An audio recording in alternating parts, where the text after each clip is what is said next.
What it do? It's me. It's that wrestling dude, and I'm joined here with the Antichrist of Newfoundland wrestling, Cameron Stevens. Man, welcome, welcome, welcome. Thank you for having me. Thank you for having me. How's it Absolutely. going? Good, good, man. How you doing up there? Oh, best kind, best kind. Coming to us from Canada. Yes, sir. Newfoundland, Canada. All right. It's cold, or not yet. Or it's done being cold. It's it's usually pretty cold with all the wind we got out this way. We're as far east as Canada goes, so it's yeah, it can get pretty windy. I don't even you. I live in Florida, man. It was hot as hell today. I wish. Let's get into it, man. Who trained you? How many years been at it, and where you based out of? Right now I'm based out of Bay Roberts, Newfoundland, from Marystown, Newfoundland.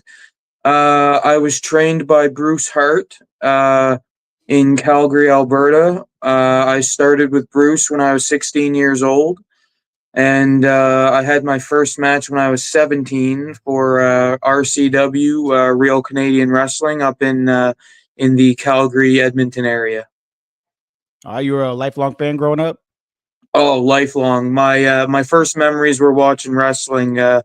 My last name in the ring is Stevens, and that's actually because my cousin Steven used to babysit me when I was a kid, and he's the one who introduced me to the wrestling. He'd have me there in diapers with the Rumble from 2000 on, or he'd be watching the pay-per-views live as they were happening, right? So, I was always exposed to it even when I was really young. That's cool. You had someone to watch with. So you guys were watching on what Sky Sports? Is that what you guys had up there? Well, at that time, I would be way too young to remember. I know he likely had a lot of VHS tapes. That's where I started, which I feel like is a bit out of place for my age. I was born in '98, so Okay. I don't know how frequent tapes were for kids my age, but I wore out WrestleMania 14, 12, 2009 of all WrestleManias. Okay. Who'd you like watching? Because I'm trying to think of like your age group. Who would be like a big Canadian guy? Because you were 98, so let's say 2008. When I I'm was trying a to. kid,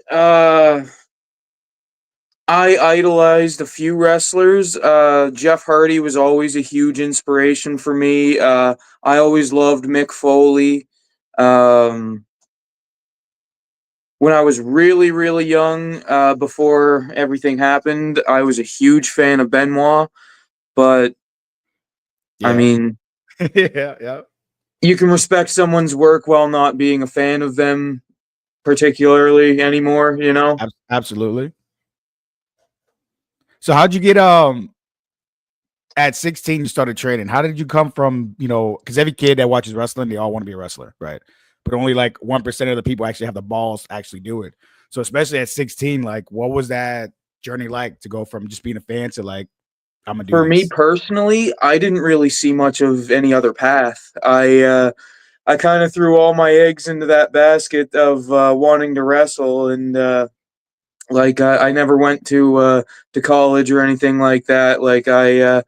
I went to wrestling school, and funny enough, I was doing that while I was in high school. So there were some days where I'd get up early in the morning to go to school, and then go to football practice, leave football to go to wrestling school, then go home, not sleep, so I can get up the next morning, go to Yeah. school, and Yeah. repeat the process all over again. So yeah, it was a unique learning experience, but I was grateful for it. That's what a lot of the stories are. I mean, wrestlers have that crazy dedication to like stick with it because that's wild, especially be at 16 and to go to school, football practice, and wrestling, and then all in one day and still come back, do it all again, all over again. Oh yeah, I definitely got bit by the bug, that's for sure. How'd you link up with Bruce Hart then? Was it you knew someone? You just kind of called him one day, just showed up at his house one day?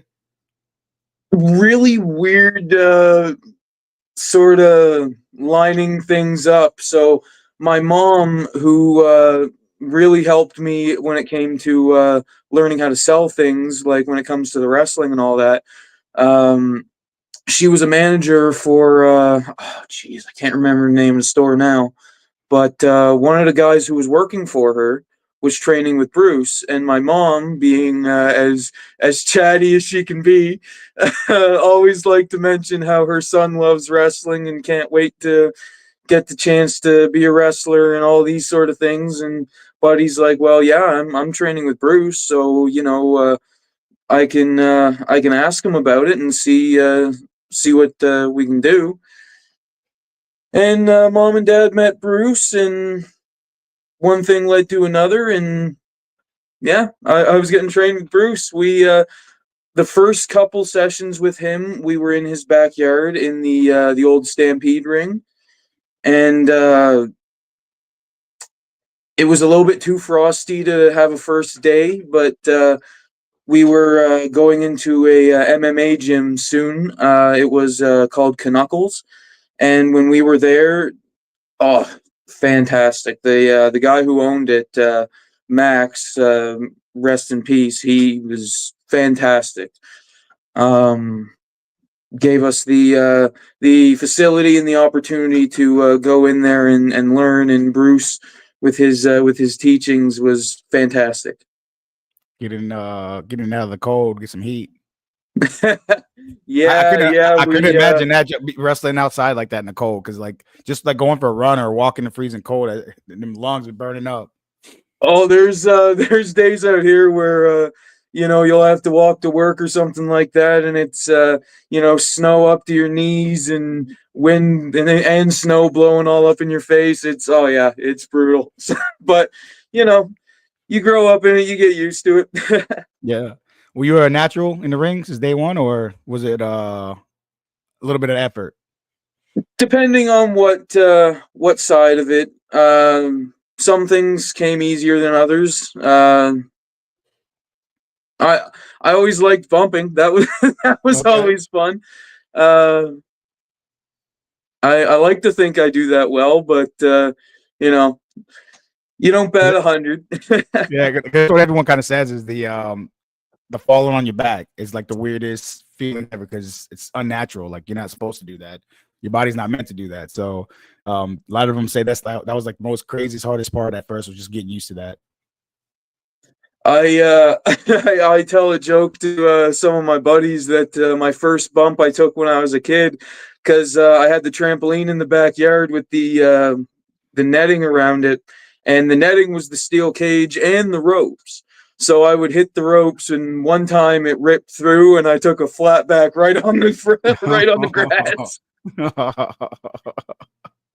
Yeah, like old Mick Foley. Oh, as a kid, you don't know what to expect. It knocked the wind out of me, but yeah, I like to joke that that was my first one. But yeah, no, it's part of the business that takes its toll on you. But for whatever reason, I enjoy it. What came easier for you, the physical stuff or the character side, the talking and stuff, the promos? I mean, neither of it really came easy. I'd Because say it took me longer to get more of a hold on where I was going character wise. I was really scrambling for a long time trying to sort of find an identity, yeah, especially something I could resonate with. And I think I found something that I can resonate with now. The last couple of years, I've been rocking with this violent vindication deal, morphing now into the Antichrist of Newfoundland wrestling. So it's uh, it's fun, man. I like making people mad, and I like I like inciting a reaction out of people. yeah. But I'm sure it took you a while, because I mean, at his first match at 17, like no one knows who the hell they are at 17. Like some people don't find themselves till like 20s, early 30s. So um, When I had my first match, it was actually with someone who helped Bruce train me, D. Dwight Davis. Um, while I'm throwing shout outs to guys who helped train me, I'm going to throw Red Thunder out there as well. He took me aside and showed me a few things when I was just starting, and when he started coming back around when I first started working shows, he always made an effort to take care of me, whether he was working with me one on one that night or not. He always made sure, to look out for my best interests. Evan Adams, a fellow affiliate of the Moment of Truth, he helped train me after. In between my time with Bruce and going to RCW, Kamikaze was there helping me with that as well. Um, all of which I'm eternally grateful for the time they took with me. Um, you learn a little bit from everybody, I find. My analogy with it is, you can learn anything from anybody, no matter how big or small, whether they've been around for a day or an eternity. Yeah. Yeah. No, but that's Everybody good though. has something to teach you. Yeah, no, that's good. And you take a little bit from everybody. You're not so one dimensional. You're able to do more than just one thing. In theory, yeah. In theory. Who'd you break in as when you're 17? Oof. I've always gone under Cameron Stevens. I never really changed from that a whole lot. I was doing a Brooks Bad Boy thing for a handful of times out in Alberta. There was a couple people under that hood, but yeah, no, it's been mainly just my Cameron Stevens and trying to figure out what that is. But I have been wanting to go back under a mask and get a little more creative with that end of things. But who knows? You'd have to cut your hair and your beard to put a mask back on. Maybe either that or just tie it up. The beard, the beard might be a dead giveaway. But so, well, the Antichrist character. Talk me through that, the evolution of that to finding that character. So a big part of it was when I was doing the Violent Vindication thing. It was kind of something that was morphing into something it didn't start as. So when it started, it was essentially me taking out my aggressions and my bitterness towards the audience out on the good guys, their heroes, and essentially using violence to vindicate the way I was feeling because of the people. That morphed into a group that was very cult-esque, which kind of led me to where I am now, which is going up against Axel Mason, who left my group, and now the group is kind of no more.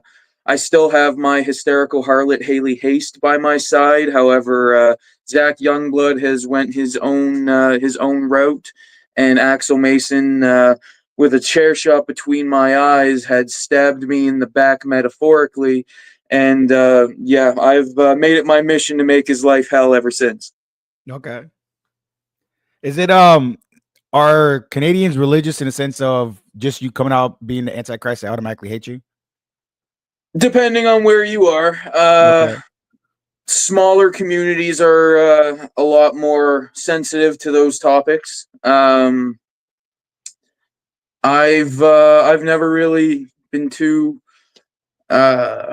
religious one way or another. I did go to Catholic school for a few years when I was a kid. Not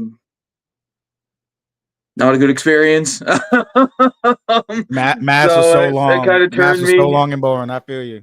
Yeah, so yeah, that kind of turned me a little bit, but you know, to each their own. I don't harp on anybody for what they believe. I find it to be an easy tool to use to incite a reaction out of people, and part of where it came from too is while I was doing the cult style group, I did crucify somebody in the ring, and that led to a local kid having nightmares. So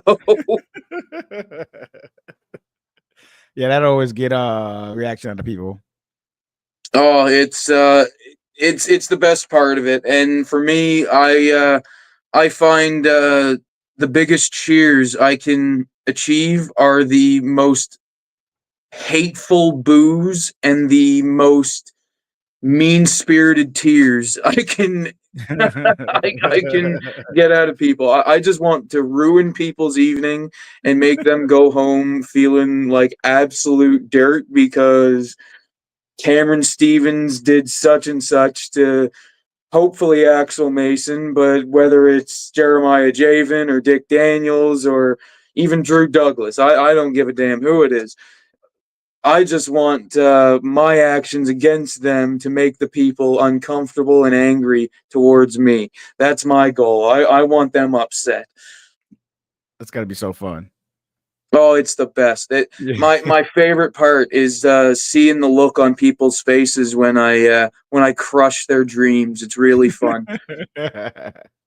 You mentioned hysterical harlot Haley Haste. How'd you guys link up? Well, go ahead and put her over first, and then how'd you guys link up?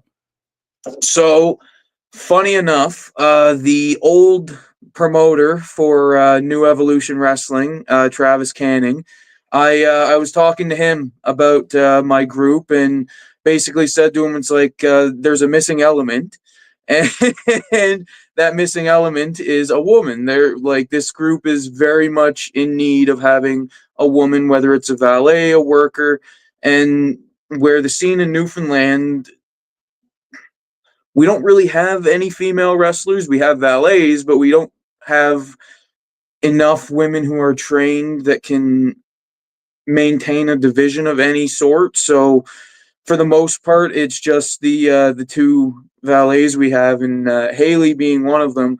And she was suggested to me by Travis, and I figured, yeah, we'll give her a shot, see how she does, and she did well. She's been dedicated, and yeah, she's been doing a great job, learning a lot and improving pretty well every time she goes out there. So yeah, That's cool. What's the craziest venue you've wrestled in, or the most unique venue?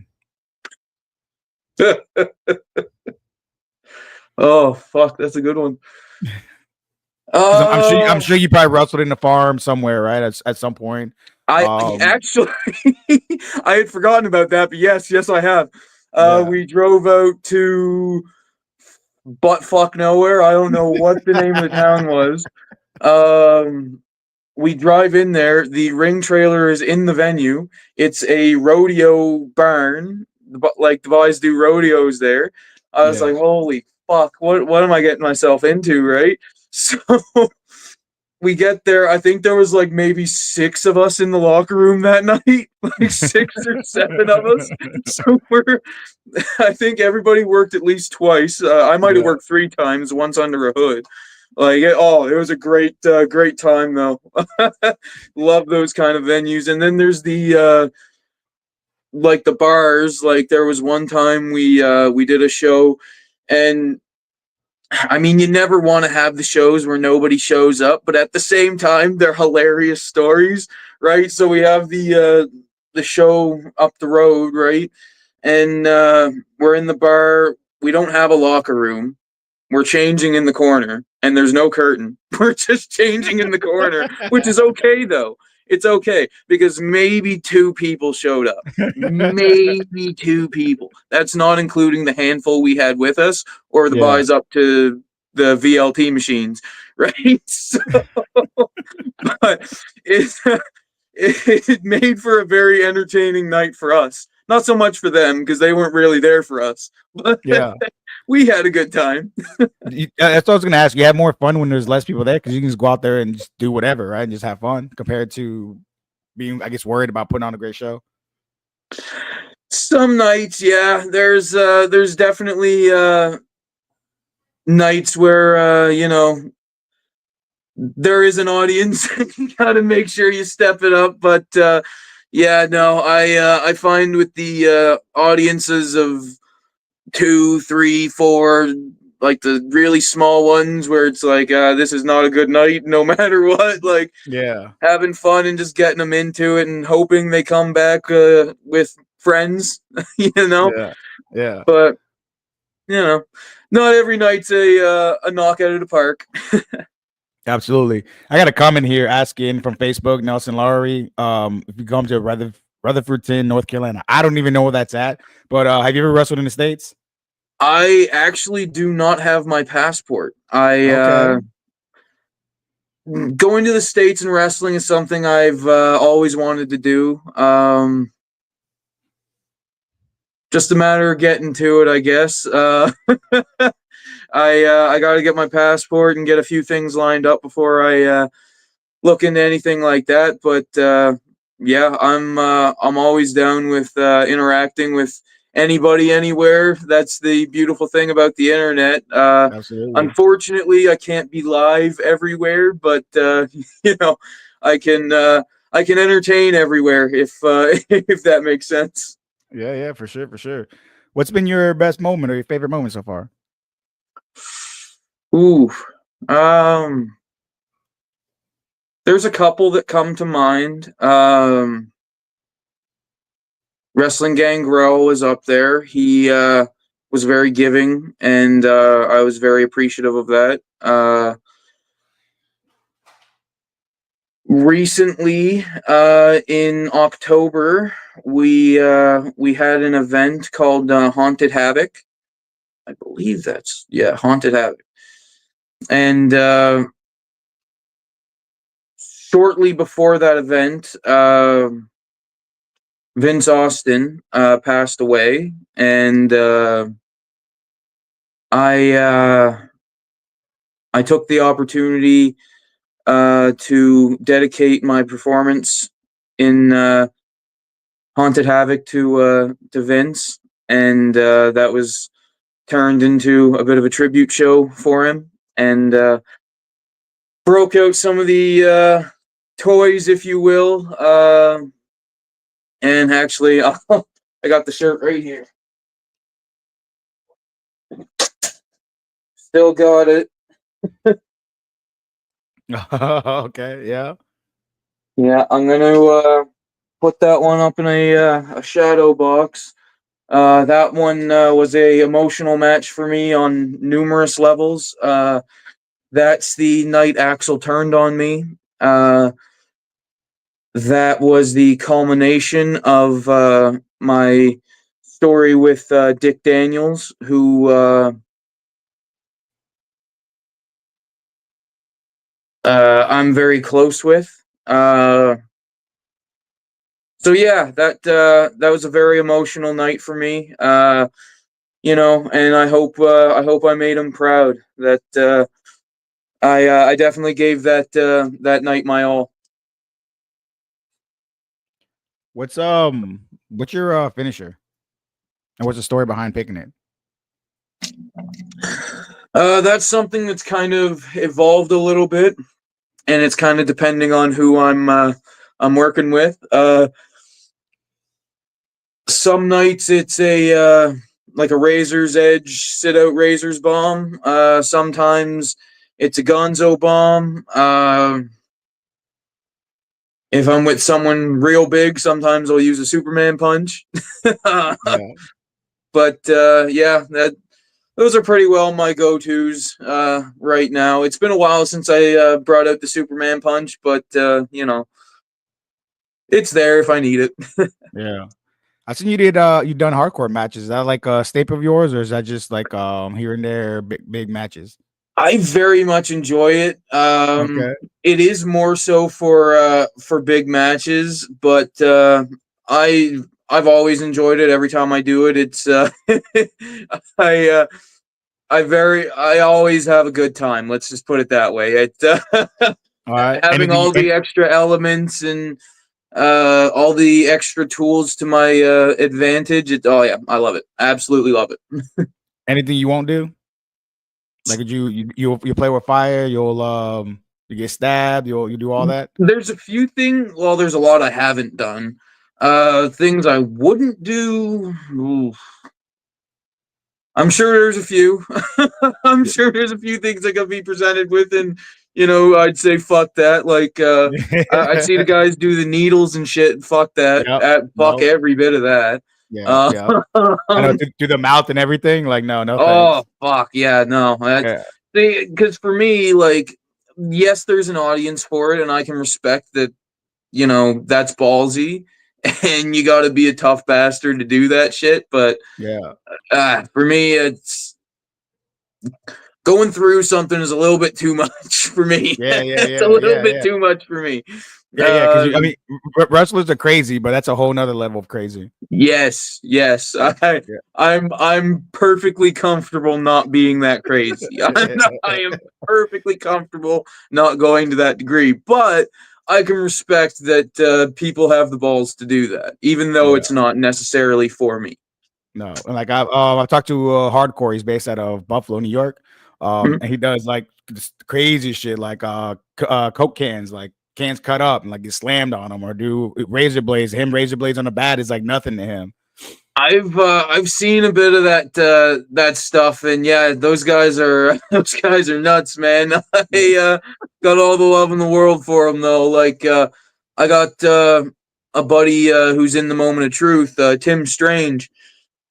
Uh, he uh, he does that shit all the time. He had his side of his head branded there not long ago, and all kinds of fucking crazy shit he gets at, but it shows a love for the game, and that's something that has to be respected to some degree. Yeah. How long you been with the Moment of Truth? Ooh,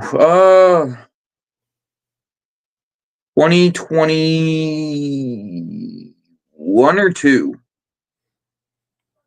And then like you just 2021 say, or 2022. It was right after I came back from a bit of a hiatus. I kind of had to get my personal life together a little bit and come back healthier upstairs, and I like to think I was able to do that. And when I did, I joined the MOT alongside Dick Daniels, and shortly thereafter, we were locked in a feud over the Newfoundland Heritage Championship. okay, because I see they're all over now. I just saw announce a partnership with NL Diecast events. Go ahead and put Yes. them over. What do they do, and how'd you get linked up with them? So they work with a few charities to do events. They obviously focus more on the diecast cars and things like that. Really getting their feet wet with a lot of it. The guy behind it has ran a few brands previously that I've helped, well, not helped out with, but supported. And yeah, he's starting up this NL diecast thing with his partner, and I saw a good opportunity to support somebody local, and I seen an opportunity there for myself as well, where he's going to be involved in you know doing events like convention style events and things of that nature. So, just to be able to have a table there to sell my merchandise, push my product, things like that.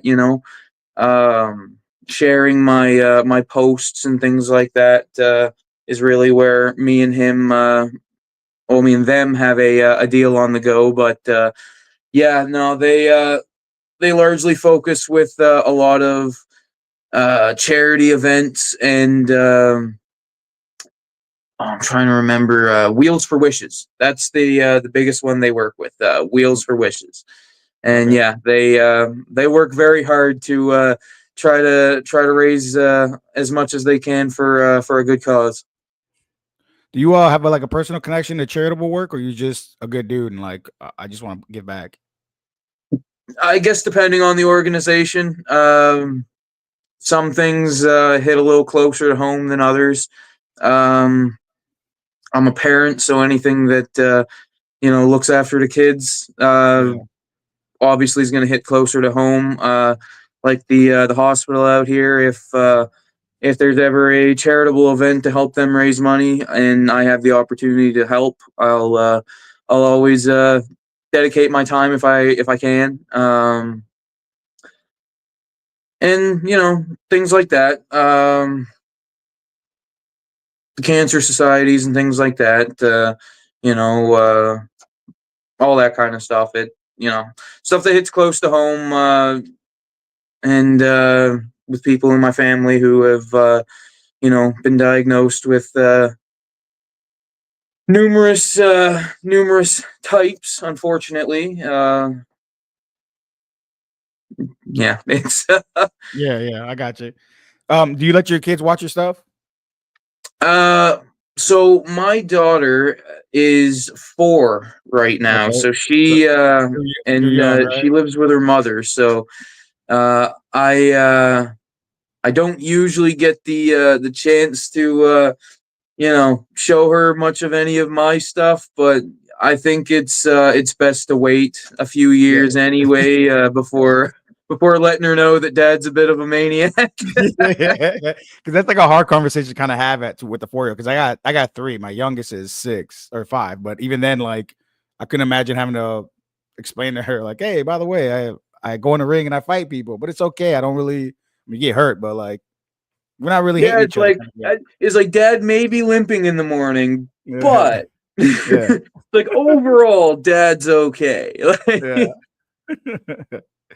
What hurts the most right now, Oh body wise? fuck. Well, we just had the bar show the weekend. Right now,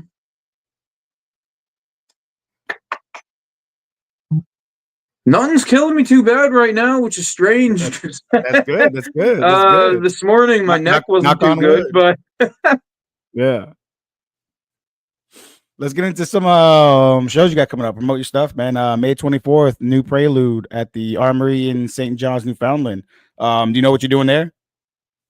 not 100% sure what my match is going to be. However, one thing I can guarantee is that I will have brand new merchandise there, which has kind of become my thing as of late. Just, overloading the table with merchandise. I mean, I've got sunglasses, I've got uh posters, 8x10s, 4x6s, whole 9 yards. And I even got body products. And I know what you're thinking. Who the hell sells body products? And that's why I decided to do so. Now, there's a couple of things here that I think okay, and that's another one too. I like that you brought that up. I also have an online store, which I haven't updated in a little bit, but that is the one to go to. Brainbuster Tees. Yep. They are fantastic. Absolutely love their products. I love their quick shipping time. The quality of their products is fantastic. Uh, and the process in which I make my money off of that site, the best wrestling uh, apparel store of its kind, in my Yeah. opinion. I absolutely love Brainbuster. Cannot speak highly enough. Yeah, I'm a big fan of that platform. For stuff at the shows, I can't really sell them internationally. I don't think I'd have to look into a few rules per se, but there's things like that. I got a recovery cream, so it's basically like a Tiger Balm of Voltaren, but instead of all those medicines and shit like that, it's got essential oils, Okay. and I've used it myself. Shit works deadly. And to be honest with you, when I first made it, well, I didn't make it.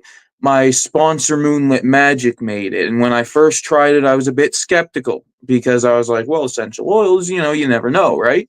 Yeah. But I tried it and oh man, top tier, like it works deadly. I love this stuff. And one that always gets a kick out of people. Everybody loves it. And you got to shake it up a little bit first because of all the essential oils in there. Make sure everything's mixed in together. We got Whiskey Dick. It's a body wash. And I don't know. Do you like your whiskey? Absolutely. Do you like your Jack? Yes, I do. Good news for you because Whiskey Dick body wash actually uses Jack Daniels as an ingredient. Oh, Boil off the alcohol in it. Use some of the remaining product left over. Some essential oils put in there. Some soap. Mix it all up, and you got yourself a fine smelling body wash. And oh man, like there's people when I first started bringing the products out, they were like, what is this? Is this soap gonna smell like citrus or is it gonna smell like you? Right? Like just being smartasses, but then they smelled it and oh man. I haven't found anybody yet who hasn't been fond of it. I'll show off the newer soap I got. It's the one that's less buried in my bag. So this one is Buried Alive. It's a strawberry, blueberry sort of a. I always say flavor. It's not a flavor. It's a a scent. scent, a scent.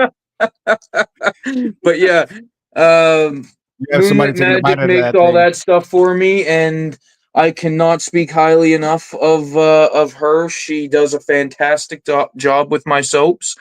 They smell fantastic, top tier. Um, I almost feel bad selling them, so I don't get to keep them. But you know, they makes me a nice little bit of extra money, so that's nice. Is she based out of the States or out of Canada? She's based out of no, Carbonear, Newfoundland. Okay. She usually sells her products down to Soul Sisters in Carbonear. It's not too far from the Walmart. Okay. You should be able to sell Yeah, those online. You should be able to sell those online because my father-in-law has his own business doing essential oils. He makes soaps, lotions, face products, and he ships all over the world. deadly. I'll have to look Yeah. into it. Yeah. I mean, I don't know if the laws are different in Canada. I would assume it's all the same thing. It might be. It's weird with some of this stuff out here, but I don't know. I'd have to do some digging to look into it. But I would love to be able to get her name out across the border as well, because you know the more that business grows for her, the better. It's a lot of what I do is a lot of in-house stuff. So like my merchandise is produced by Brain Vomit, but Brain Vomit is my girlfriend. Okay. And what she does in here, I usually help her with, not as much as she would like, but I do help. So it's all in-house stuff, and Moonlit Magic is actually her mother. Her mother's also a Okay. photographer who is also my photographer, right? So, you know, it's trying to help us all grow at the same time, and Yeah, for sure. you know, I like to think that I'm getting their names out to a new audience, and vice versa. Yeah, yeah, yeah. And brain vomit, man, that's such a cool ass name. I never heard of that before. Brain vomit. That's Yes, such Brain Vomit imagery. is the brainchild of my girlfriend, and actually some of her artwork is behind me. I'll show it off here. She is very big into horror. She Yeah. loves it. Yeah, that's some cool pieces. Oh yeah, she draws them on her iPad, and oh man, I am I'm very proud to show off her work. I must say, she does a fantastic job. I'm very much looking forward to the October shows, because she likes to bring a few of those prints and and Yeah. sell them at the show where it's more of a Halloween vibe, and you know we get to make a little extra money then too. All right. See, May 31st, Atlantic Championship Wrestling, Saturday night main event in Upper Island Cove, Newfoundland. Is that the first time working with them, or you've worked with them before? I've worked with them before. They are mostly based around the Bay Roberts, Upper Island Cove, Carbonear area. Yeah, it's a. I wouldn't say ACW is you know, a every month promotion, but when it runs, it's always a good time. It's always a good opportunity to sell my stuff and hopefully get a little bit of money in my pocket. All right. And then July 19th, Grand Falls, Windsor for the Road to Summercade tour. First off, what's the Summercade? Is that the biggest show of the year for you guys? Summercade is our biggest show of the year, and this year it's actually a 2-night event. Okay. We're doing August 8th and 9th at the CLB Armory in St. John's, Newfoundland. And I'm not 100% sure who I'm wrestling at that event. I got a pretty good idea. I'm hoping certain things go certain ways, so you know, we'll see when we get there. But Summercade is definitely going to be an event that anybody who's capable of attending needs to make sure they get their ticket right away, because the CLB, we've been selling out every single event we've been doing since our rebranding, since our a change in ownership. Yeah, every event we've had has been a sellout. It's nice, and it's given me an opportunity to leave these events with more money in my pocket than I was previously. More bodies to sell to, more people going to buy your stuff. It's a good setup. I really dig it. A long way from getting dressed in front of two guys at the bar. Funny enough, that show wasn't that long ago, unfortunately. Oh, okay. But it happens. Yeah, for sure. We You know, we can. I find it funny though, because we can always range from crowds of 2 people to 500 plus, and it's it depends on the night, depends on the town, depends on the venue. But I love it. But even the small towns, I love them. I was looking at that Summercade tour flyer, or the Grand Falls show from July 19th. Yeah, the Summercade one. I noticed someone on there that's down here in Florida that I know. Redheaded guy named TJ Brady, which was kind of weird that he's on a flyer from the Canadian show. If you come across him, you got to watch out for them, man, because you can't trust those redheads. Yeah, I think he sent a message to our promoter and inquired about a booking. So yeah, looks like he's going to be down here for that one. Who knows? Maybe he'll be in the ring with me. Yeah, well, there you go. You got another guy that everyone hates. So it'll be 2 guys in the ring that everyone hates. So it'll be probably fun Hey, to there watch. we go. Before I let you leave, man, what's something you know now that you wish you knew when you first started? Oh, fuck. Like I've had one guy told me like he shouldn't have took every booking when he first started because he's like he was killing his body for nothing. Another one was like shut up and listen, because you'll hear so much good advice, but when you're young and stupid, like you think you know everything. I think for me, I wish I could have read people then the way I can now. In terms of the When I was character, whether younger, I good or was not. very naive. To a degree, I still am. But it's something that has bit me in the ass a few times. Another one is get fucking help. Exactly like that. That's exactly how I'd say it to my younger self. Get fucking help, because if you ain't right upstairs, there's nothing that's gonna follow that's gonna go right. It's just making sure that you're okay is the most important thing you can do, because if you're good, then things around you are gonna be good. Yeah. No, that's the thing, especially when you're young and you're a dude, you think like you can't ask for help. And asking for help is, they're gonna think less of you, but Absolutely. And life's so much easier if you're able to ask for that help. 100%. I've like for me personally, I found therapy has helped me a lot. And really having those hard looks in the mirror, those tough conversations, but as much as you got to hold yourself accountable, you also got to be able to forgive yourself.